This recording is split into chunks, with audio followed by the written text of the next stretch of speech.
brute, badass, exclusive. It is the most powerful Opel Corsa manufactured to date. This concept of a vitaminized small vehicle which will no longer return and of which there are fewer and fewer left. This is the Opel Corsa OPC Nürburgring Edition. Hello everyone, welcome to a new video. I am David and this is my YouTube channel, DGL Auto Service. In today's video I am going to do something different. I am going to present you my weekend car. As you have already seen, it is an Opel Corsa OPC Nürburgring Edition. You may know it as Vauxhall Corsa VXR Nürburgring Edition. And I bring it to the channel to tell you some details about this model that is so rare to see on the roads. We go back to 2007 when Opel released its sport version of the D-Generation Opel Corsa developed by its sport car department OPC, Opel Performance Center.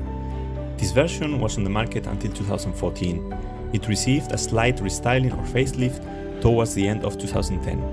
Later, Opel with the Generation E, which was still a deeper restyling of the Generation D, released again its corresponding OPC VXR version, but that's another story.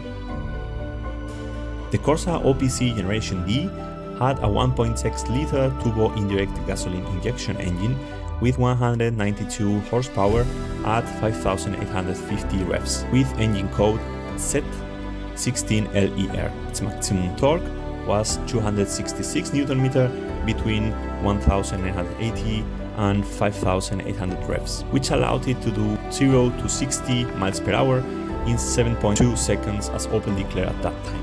It also had a lower suspension and a pretty badass aesthetic on the outside, especially with that triangular exhaust, and quite sporty on the inside with the Recaro CS, which could be ordered with full leather as an option. Now that you know the normal OPC VXR variant, I am going to tell you the differences with the Nürburgring Edition. In 2011, coinciding with the facelift of the model, Opel decided to launch a special edition 500 units for all Europe of its Corsa OPC. To achieve this, Opel, or Opel Performance Center, made the already sporty Corsa even sportier, and boy, did they do it. The engine is basically the same as the normal Corsa VXR, a 1.6-liter turbo, whose code is A16LES. The A in the engine code implies that it meets the Euro 5 standard, just as the final S indicates that its power is greater than its brother 16LER with the final R. That is why the power in this engine increased to 211 horsepower only when using gasoline with a minimum of 100 octane, which luckily here in Germany is very common to find at gas stations. To transmit the power to the wheels, the gearbox is the same, but in this edition it is equipped with plated limited slip differential, which allows you to press the accelerator much earlier when exiting the curves. Talking about wheels, it has specific rims for the occasion, 18 inches and made of forged aluminum, which makes them light and very resistant. Behind them, we find the wonderful Brembo brakes with 4 piston fixed calipers, which bite into 305mm diameter and 28 thick rollers. Moving on to the suspensions, these also change, with the Nürburgring Edition having Bilstein shock absorbers with much stiffer springs than in a normal VXR. Also lowering it a few extra millimeters and improving cornering a lot. On an aesthetic level, it changed very little. On the front, a splitter is the only thing that differentiates this version. On the side, what has already been mentioned about the specific design wheels and the small detail of the Nürburgring circuit symbol on the B-pillar of the door. At the rear is where it differs a little more from the standard VXR version, since in this case the Nürburgring Edition comes with a double exhaust outlet, one on each side, supposedly according to Opel to improve the exhaust output. It also has a larger spoiler which, although I doubt it generates aerodynamic load, it makes it more badass. Moving on to the interior, the differences are minimal. The seats are the same, but they have the Nürburgring symbol marked on the headrest. The steering wheel is the same as the normal OPC, only the mark at 12 o'clock is in the same color as the rest of the steering wheel, something that the normal VXR had in blue.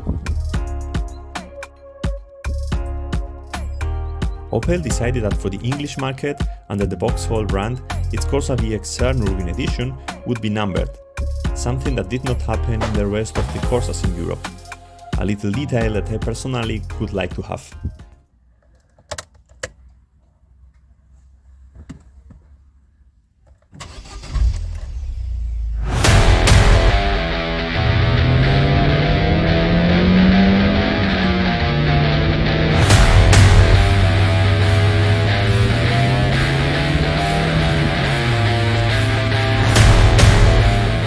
Now I'm going to tell you how it goes.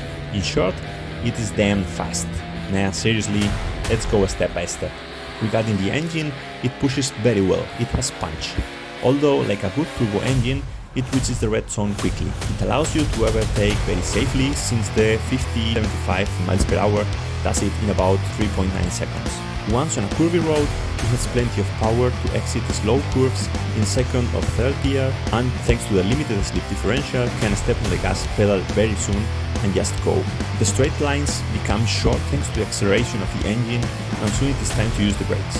The Brembos stop fabulously well, although the weight is relatively high for such a small car, about 1,200 kilos. Even so, I have never managed to tire them out on the open road.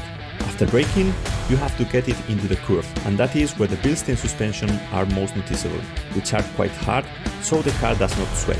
It supports itself immediately and maintains the trajectory that you set with the steering wheel. Of course, with a combination of wide wheels and hard suspensions, as soon as the asphalt is not perfect, any pothole or imperfection tries to throw you off the track. Otherwise, it is a car that once you get used to, you can use it for everything. We have had it as the main car for more than a year, in which we put about 20,000 miles on it and have survived. Of course, it is more uncomfortable and noisier than, for example, our Kia Niro, but it is not a very radical car for everyday use. The issue of consumption is where perhaps it becomes a car more intended for enjoyment than for the everyday use, since in my case the average consumption of the last 16,000 miles is almost 26 miles per gallon. From there it is difficult to raise it and lower it to the sky is the limit. You must also keep in mind that he likes really premium fuel. There is a lot of discussion about reliability on the internet. I must say it hasn't given us any problems. Our unit is now 11 years old and has almost 50,000 miles. We bought it with about 12,000. Regarding what is mentioned, it is true that the very first units of the Corsa VXR had some engine problems. And there are also quite a few cases in forums of tuned engines that have ended up breaking down. There has been a lot of talk about this, and the conclusion where I come up at least is that by design, this engine is hot, and precisely cylinder 4 is somewhat hotter. So in normal situations, with the stock engine, the amount of gasoline injected into the combustion chamber cools it enough to avoid problems. The problem comes when tuning is done, in which to increase the power, the turbo blowing pressure is increased. This generates more pressure in the combustion chamber and therefore higher temperatures. If, when tuning the engine, higher flow injectors and fuel pump are not mounted, it is most likely that this increase in temperature will end up causing the fourth cylinder to melt. This is why, knowing this, if you are thinking of tuning your engine, also change the injectors and fuel pump for ones with a higher flow rate. In my case, my Corsa stays OEM, since for me it pushes more than enough and it's fun to drive. One last note, and something you will see shortly on the channel, is that in the specific case of the Nürburgring Edition, which have the limited slip differential, with each annual service or 20,000 miles, whatever comes first, you don't have only to change the engine oil, filters and so on, but also the oil of the gearbox. This is due to the plated limited slip differential with a compound similar to a clutch, which dirts the oil in the gearbox. It is perhaps the most critical point of this model, since it is something that is not usually done in other cars, but at the end of the day, it is not complicated and it doesn't make its use too expensive. And that's all for today. I hope you liked this format. If you don't want to miss future videos, subscribe to the channel. If you liked it, give it a like.